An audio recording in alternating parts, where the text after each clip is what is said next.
Greetings, this is Greg. The Stellantis Corporation, formerly known as Fiat Chrysler or FCA, just announced they will be building an electric car. The announcement was done via a video which seems to create more questions than answers.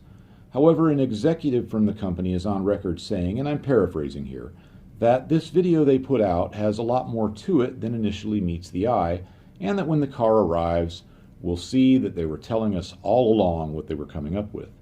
He specifically mentions that there are 3 things the video gives away.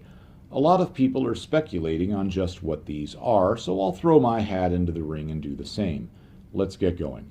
The video starts out with this shot. I'm going to use still images, jam handy style, as that will be easier than playing the actual video and starting and stopping it. You can find the actual video from Dodge linked in the description. The emblem near the center of the screen is something that I think matters. It's a Dodge emblem that was heavily used on cars they built during the 60s muscle car era.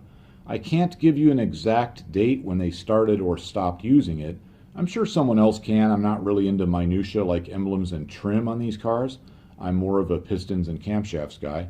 But I can say that any Dodge muscle car, or any Dodge car actually, from 1964 to 69 will have this emblem.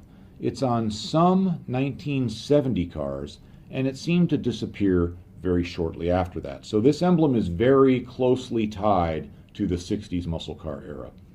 Barely visible are 2 scoops on the tops of the fenders. I'll come back to those. Then they have this scene with 2 cars rushing past a motel in what looks like the U.S. Desert Southwest. I think there's a lot to unpack here. The red car is a 1956 Dodge Coronet. I think it's in the video because it represents the beginning of Dodge's V8 performance era. The purple car is more prominent in the video, so I'm going to focus on that one a bit more. This is a 69 Dodge Coronet RT. It can be easily confused with a 69 Dodge Super Bee. The 2 cars are almost identical. This car has Coronet RT taillights, but because it's been debadged, and those taillight panels can be changed, it's impossible for me to say with absolute certainty if this is a Coronet RT or a Super Bee. Also, I'll concede that odd things happened at Dodge in '69, so it would not surprise me if there was some number of Super Bees that were built with Coronet RT taillights. But I think it's supposed to be a Super Bee. Here's my reasoning. On the driver's side of the grille, you would normally find an emblem. On a Coronet RT, it's an RT emblem. On a Super Bee, it's an emblem that looks like a cartoonish bee. The Super Bee was Dodge's version of the Roadrunner, slightly more upscale, but same sort of thing, meaning a lot of straight line performance, somewhat upgraded suspension and brakes, and low cost. Anyhow, I might be overthinking this, but why get rid of that emblem? Having the RT emblem there on a Coronet RT wouldn't be a problem. Dodge still uses the RT designation. I think they wanted the car to be passable as a Super Bee, but thought putting a Super Bee emblem there would just make it too obvious. This hood was optional on the Super Bee. It was a true cold air ram air induction option, and it could be had on either the Coronet RT or the Bee, but is more often associated with the Super Bee. Remember those scoops on the new electric car? They look very similar, and I think that's another clue. Of course, they won't be feeding carburetors, but they may be functional for cooling something else. I think the new electric car is going to be called the Super Bee.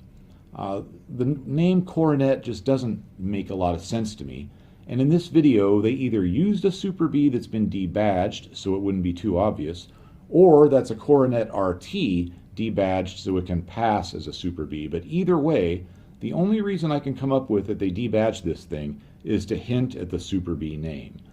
The license plate on the car is a 1969 Michigan license plate, or at least a very accurate reproduction of one. It's number SW842V, or it could be 8L2V. This probably means something, but I don't know what. SW has, in automotive lexicon, often been used to designate station wagons. 2V has often been used to designate 2-barrel carburetors. 842V could be an 8-liter engine, that's 488 cubic inches, with 4 two-barrel carbs, but of course that makes no sense in this context. Electric cars don't have carbs or displacement in the normal sense. So I have no idea about this license plate. I think there's something there, but I got nothing. So maybe you guys can help on that one. They then reference the 426 Hemi engine, which was optional in the 69 Super Bee, and then show a modern Dodge Challenger. They mention that Dodge historically put a 426 Hemi into a Sublime missile, and then they show a modern Dodge Challenger in a color that is often called Sublime or Sublime. I think that means that the current gasoline-powered Challenger is going to get a road-legal Hemi engine that displaces 426 cubic inches, probably before or concurrent with the electric car rollout. I don't know if that's going to be some sort of a last hurrah thing or a continuation. I don't really know, but I think it's going to get a 426. They give the answer to the question of why Dodge would want to make an electric car, or at least the answer that they want you to hear. They say performance made us do it. That's, I'm sure, true to an extent. They're coming to the end in terms of the performance capabilities of their current platform. I think what they're telling us here is that the new electric car will have better quarter mile performance than the Dodge Demon. Now, according to Dodge, the Demon can run the quarter mile in 9.65 seconds. A lot of Demon owners haven't been able to duplicate that time, but I do think it's legit. Dodge didn't get Carl from the parts counter to drive it that day. That 9.65 was a professional driver, probably optimal conditions. Your results may vary. Probably going to be lower, meaning slower. But either way, a Dodge Demon is a very fast car. So I think they're saying the new car will be faster. It will probably have more power, and as can be seen in this image from the video, it's all-wheel drive, so it's going to launch really hard. So I do think performance made them do it, but I also think they're tired of paying carbon offsets to Tesla, but that's a completely different subject. The video ends with that emblem again, so I think the video is telling us the car is going to be called the Super Bee. It fits with the emblem they keep showing us. It fits with the purple car in the video, and the electric car in the video even sounds like an angry bee, and it doesn't need to. Electric cars can be really quiet. But in the past, Dodge historically has done things to amplify induction noises. That's part of their history.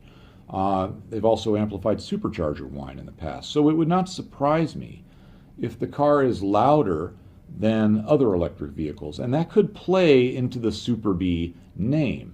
Obviously, the car will be all-wheel drive, very powerful, I think quicker than a Demon.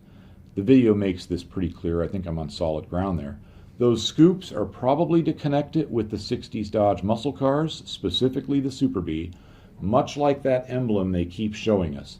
I think those scoops are going to be functional on the new car as they were on the Super Bee. And if I had to guess, I'm going to say they're going to cool something in the powertrain. Certain things get really hot when they're under extreme usage in electric cars, and there is potential for benefit by doing that. So that's all I've got. I do really want to know what you guys think Dodge is hinting at. I do read the comments. I don't just say that. I respond to a lot of them. Again, the actual video is linked in the description to make it easy for you to check that out. So bye for now, and I hope you have a great day.